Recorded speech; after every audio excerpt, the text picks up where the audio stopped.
Աստծուն, հալելույա։ Շարունակիր փառտել Տիրոջը։ Փառաբանությունը դա զոհ է։ Փառաբանությունը դա սրտի իրավիճակ։ Ինչքան է խնդիրները ուժեղ այս կողմից եւ այն կողմից քեզ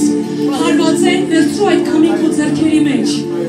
Վերցրու նրան եւ ինքդ ղեկավարիր։ Գիտես ինչի, որովհետև Աստված քեզ զորություն է տվել։ Կենդանի Աստված քեզ զորություն է տվել։ Ամեն իրավիճակների մեջ հաղթող լինելու, ամեն իրավիճակների մեջ կանգուն կանգնելու, երեսդ դեպի խաչը ձգելու եւ նայելու նրանից գործությունները։ Հալելույա։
Գոհանամ քեզանից Տեր, ժողովուրդների մեջ, և սաղմոս ասեմ քեզ, ազգերի մեջ։ Գոհանում եմ Աստվածանից Հիսուս Քրիստոսի ձեռովը, ձեր ամենի համար, որ ձեր հավատքը բոլոր աշխարհի մեջ պատմվում է։ Օրհնությունը և փառքը, և իմաստությունը, և գոհությունը, և պատիվը, և կարողությունը, և զորությունը լինի մեր Տեր Աստծուն, հավիտյանս հավիտենից։ Ամեն։ Վասնզի ինչ գոհություն կարող են մարդուցանել Աստծուն ձեր մասին այն ամեն ուրախության համար, որը ուրախացնում է ձեր վրա, մեր Աստվածաչին։ Եվ Աստծո խաղաղությունը իշխեց ձեր սրտերում, որի մեջ էր կանչեցակները, մեկ մարդնով և գոհացողի։ Բայց շնորհակալություն Աստծուն, որ ամեն ժամանակ մեզ հաղթող արնում Քրիստոսում և իր գիտության հոտը մեզանով հայտնում է ամենայն Ամեն։ Օրին մտիկ անողը Տիրոջ համար է մտիկ անում, և օրին մտիկ չանողը Տիրոջ համար չէ մտիկ անում, և ուտողը Տիրոջ համար է ուտում, որովհետև Աստվածանից գոհանում է, և չուտողը Տիրոջ համար չի ուտում, և Աստվածանից գոհանում է։ Ամեն ժամանակ գոհանում եմ իմ Աստվածանից, ձեր մասին, Աստծո այն շնորհքի համար, որ տրված է ձեզ Քրիստոս Հիսուսում։ Եվ ես մտնեմ դեպի Աստծո սեղանը, իմ ուրախության և ցնծության Աստծո մոտ, և գոհանամ քեզանից քնարով, ով Աստված, իմ Աստվածը։ Ամեն։ Բարի է գոհանալ Տերիցը, և սաղմոս ասել քո անունին, ով բարձրյալ։ Ամեն բանի մեջ գոհացեք, որովհետև սա է Աստծո կամքը ձեզ վրա, Քրիստոս Հիսուսումը։ Գոհանում ենք Տերիցը նրա ողորմության համար և նրա հրաշքների համար, որ արավ մարդկանց որդիներին։ Ամեն։ Ամեն։ Գոհանում ենք Աստծուց և Տեր Հիսուս Քրիստոսի հորիցը, ամեն ժամանակ ձեզ համար աղոթք անելով։ Գոհանում ենք քեզանից Տեր Աստված, ամենակար, որ ես և ես, և որ գալու ես, որ քո մեծ զորությունն արար և թագավորեցիր։ Ամեն։ Գոհանում եմ քեզանից, ով Աստված։ Գոհանում ենք և քո անունը մոտ է, քո հրաշքները պատմում են։ Գոհանում եմ քեզանից, որ ինձ լսեցիր և ինձ համար փրկություն եղար։ Գոհանում եմ քեզանից, ով իմ Աստված, ես բարձր կանեմ քեզ։ Գոհանում եմ քեզանից, որ ահավոր և զարմանալի կերպով ստեղծվեցա։ Զարմանալի են քո գործերը և իմ անձը լավ հասկացել է։ Գոհանում եմ Աստվածանից ամեն ժամանակ, ձեր ամենի համար, ձեզ հիշելով մեր աղոթքներումը։ Գոհանում եմ քեզանից, ով Տեր Աստված, ամենակալ, որ իր և ես